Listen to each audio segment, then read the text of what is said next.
Hi everybody, I'm Julie Thurston in the Vail office, Coldwell Banker Distinctive Properties, and I'm here with Josh Andreasen today. How you doing, Josh? Wonderful. How are you doing, Julie? I'm fine, thanks. And Josh has been having some awesome successes in his real estate business, and so I just wanted to share it with everybody. And Josh, you've been licensed just over 2 years now. And when you first got licensed, you were doing kind of a dual career. And in about April of this year, you decided something has to change. What did you do? Quit my other job and put my sole focus into real estate. You shifted your focus. How did it feel to quit your job? Like I said, it felt pretty awesome, and For about 5 minutes? yeah. But then of course, the real fear of not getting a solid paycheck every week, kind of. So there was some benefit to that pressure you felt? Yeah, I would think so. I mean, pressure's good and bad. It can break you or make you. So, in this case, I think it made Yeah. you. All right, so you decided you're going to shift your focus and you quit your job. And then there was something else that you did in April. and it's been nothing but amazing to be a part of the team with Bobby and Ryan. So, What's the biggest benefit you see from being part of the team? I mean, of course, the accountability, but, just the simple fact that if I have a question or if I need an open house covered or, whatever it is, you have other people. Built-in support system. Yeah, exactly. Awesome. And they're stuck with me, so it has to. Oh, they speak pretty highly of you. I think it's a good deal. All right, so you quit your other job, you focused on real estate, you joined a team, and then all of a sudden there was a little bit of panic. Did someone have to talk you off the edge? Yeah, and I mean, my team lead Bobby, I mean, I would say, right at about, June, July-ish, kind of before everything really started popping off for me. I was stressed because, like I said, I mean, when you're used to bringing home, X amount of dollars a week, Regular. and then, you're slowly seeing your bank account dwindle, it's And scary. I don't want everybody watching to panic. So you didn't jump off the edge. In fact, you have how many properties under contract right now? 5. 5. And how many listings did you have in January? None. None. And how many of those 5 properties are listings of yours? 2. Okay. And of those 5 properties you have under contract now, how many of those 5 properties, well, what's the majority of your lead generation? Where did they come from, mostly, generally speaking? I mean, all but one were open house leads, and Open houses.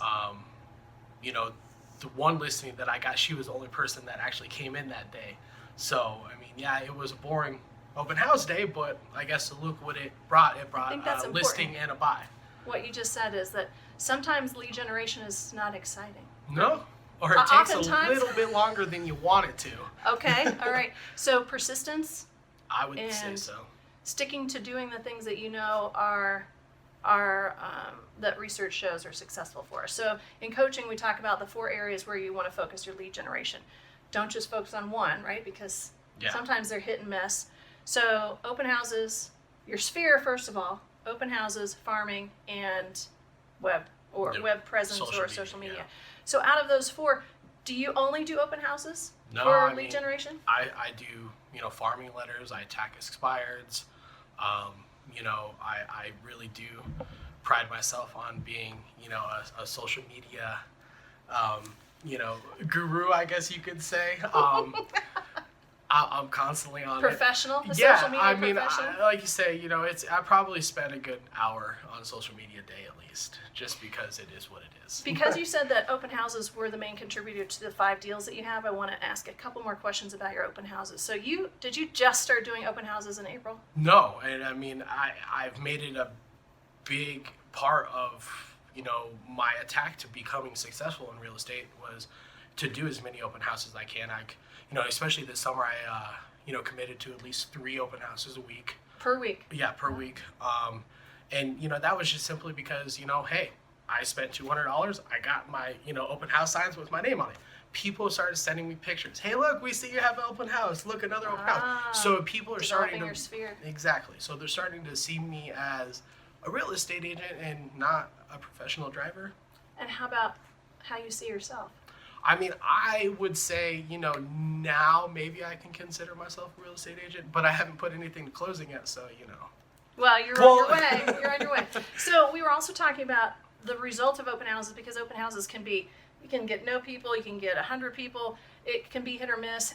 And also when the people come and go from the open house, being purposeful about how you interact with them and not just sit at the kitchen table and wait for them to come up to you. You were saying that you really have learned from your team how to be more effective Yeah, I mean, in interacting with those folks. Tell me how that you works. know, I just think you can't be afraid to do anything.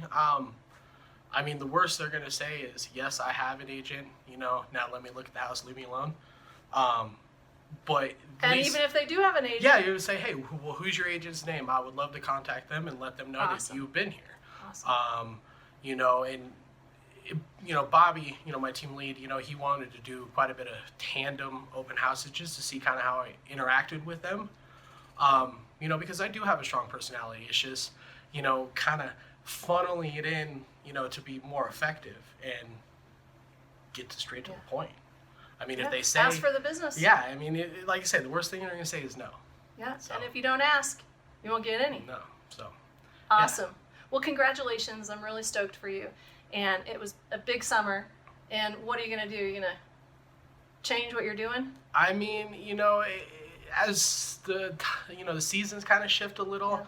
you know, maybe as far as, you know, farming, maybe I'll push farming a little bit harder because, you know, you start to get the second and third homeowners in coming into the winter time. So, you know, I guess it's like you say, you know, you always got to be adaptive to change Yeah. and, you know, your angles on how you want to reach people. Well, congratulations on how well you've done with your open houses. I hope this inspires you guys to have great, fantastic, mega open houses. Mega Right. open houses. And don't forget, be distinctive.